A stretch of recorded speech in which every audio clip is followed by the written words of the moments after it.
À partir du 2, la commission finale doit commencer à travailler. En conséquence, comme cela a été dit lors de la réunion, il s'agit de l'incendie, de la ventilation.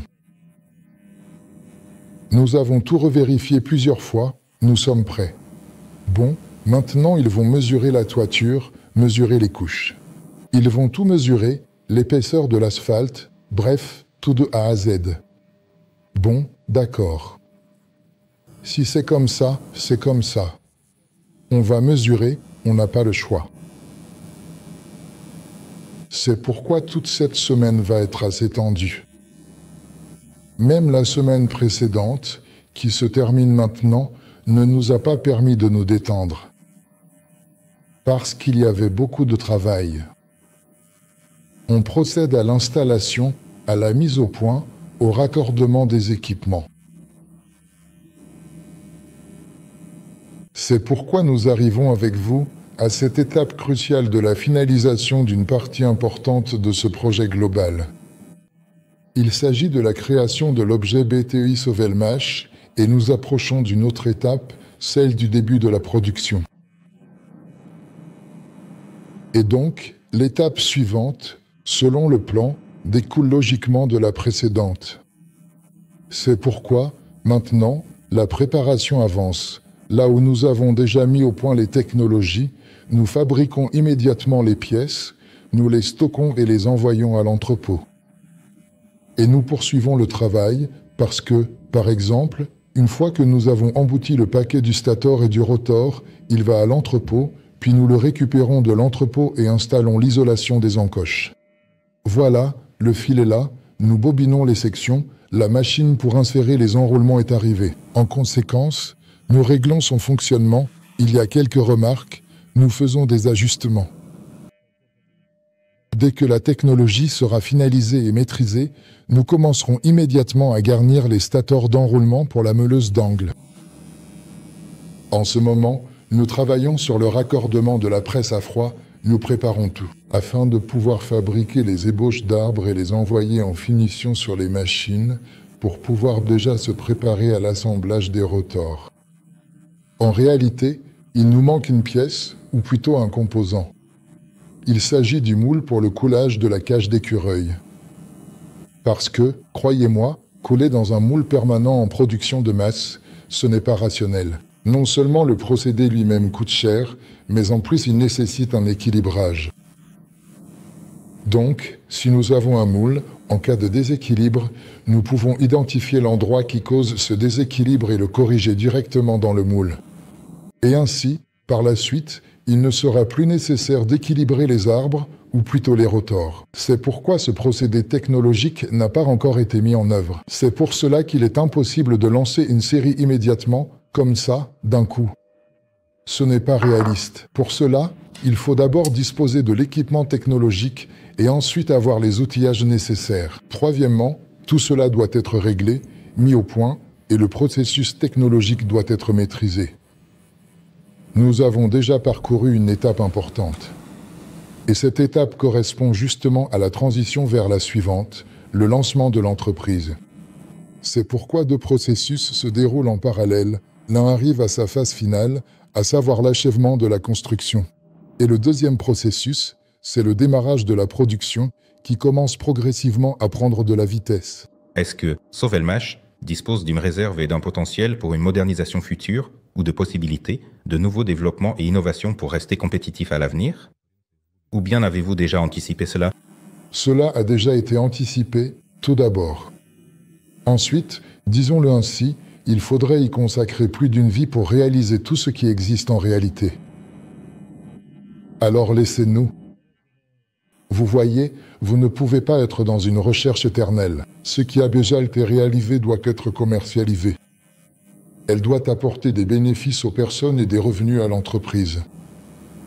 Et puis plus loin, parce qu'on ne peut pas améliorer un produit éternellement.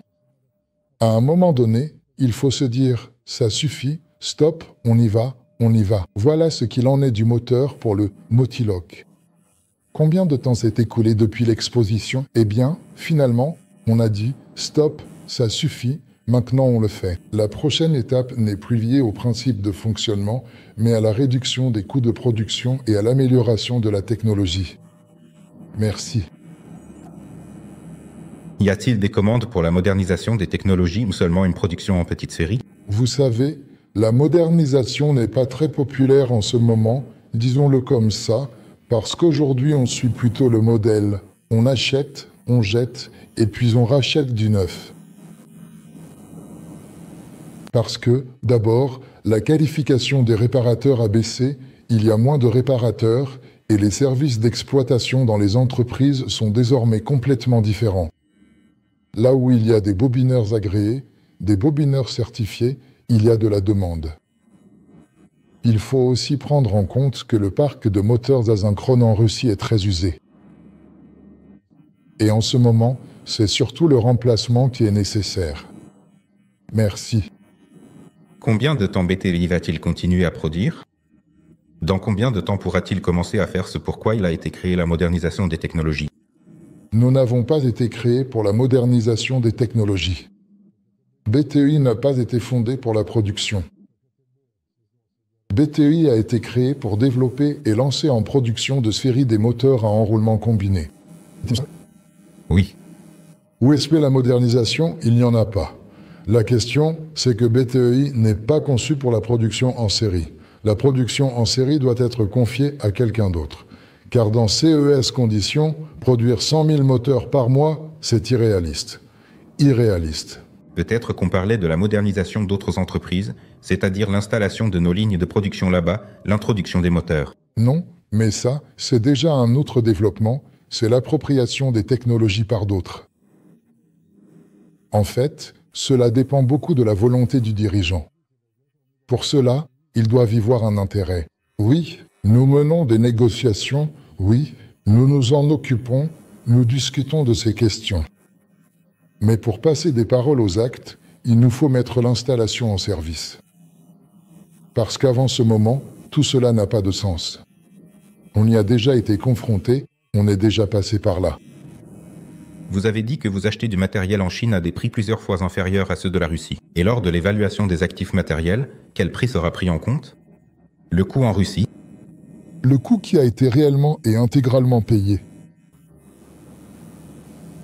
C'est le coût initial en tant qu'actif matériel. Mais, encore une fois, un actif matériel est évalué en fonction d'un ensemble de facteurs. Parce qu'une machine seule, c'est un prix. Une machine raccordée au réseau technique, c'en est un autre.